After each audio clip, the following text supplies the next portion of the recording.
कि आज सदन चलेगा और हमारे माननीय प्रधानमंत्री जी मौजूद रहेंगे, हमारे होम मिनिस्टर मौजूद रहेंगे, डिफेंस मिनिस्टर मौजूद रहेंगे, क्योंकि इन लोगों की अनुपस्थिति में इतने महत्वपूर्ण विषय पे चर्चा होना सही नहीं है। ये कोई आम बिल नहीं है, ये हमारे देश की सिक्योरिटी से, एक ऐसे टेररिस्ट अटैक से संबंधित है जिससे सभी लोग बहुत आहत हुए।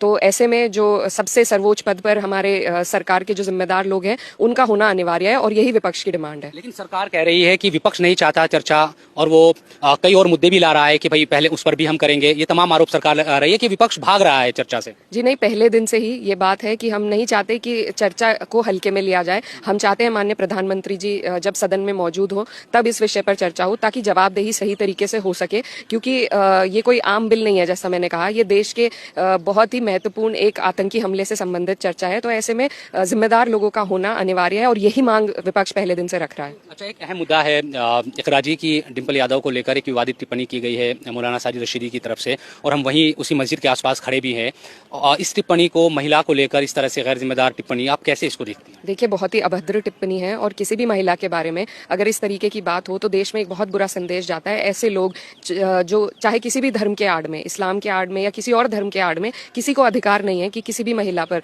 जो एक जनप्रतिनिधि हो, जो एक नेता हो, हमारी नेता है, वो ऐसी अभद्र टिप्पणी हमें बिल्कुल नाकाबिले बर्दाश्त है और ऐसे लोगों का सामाजिक रूप से बहिष्कार होना चाहिए। ये सिर्फ सस्ती लोकप्रियता बटोरने के तरीके हैं इनको धर्म के बारे में कुछ नहीं पता, क्योंकि अगर पता होता तो ये इस तरह की ओछी टिप्पणी ना करते। अब फिर बयान जारी करके कह रहे हैं कि मैं अड़िग हूं, मैंने कौन सा आतंकवादी हमला कर दिया, मेरे खिलाफ एफआईआर क्यों हो रही है और संसद में क्यों प्रदर्शन हो रहा है। वो अड़िग है, माफी मांगने के बजाय वो तो कह रहे हैं कि हम तो अड़िग है और मैं कायम हूं इस बयान पर।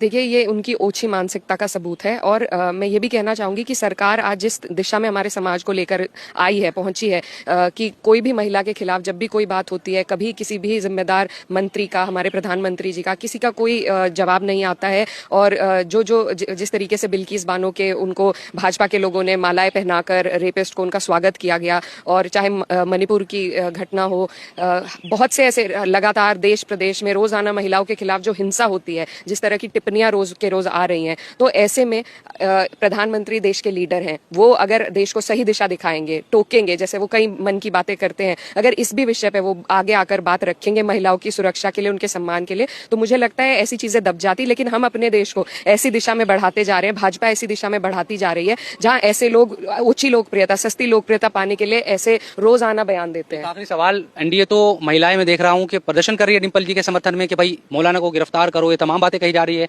जो आपके मुखालिफ भी है। जी, ये एक अच्छी बात है। मैं कहना चाहती हूँ कि महिलाओं का एक दूसरे महिलाओं के विषय में आगे बढ़ना, पक्ष हो विपक्ष हो, एक अच्छी शुरुआत है। लेकिन साथ ही एनडीए के लोगों को अपने गिरेबान में झांकने की जरूरत है, क्योंकि सरकार उनकी है।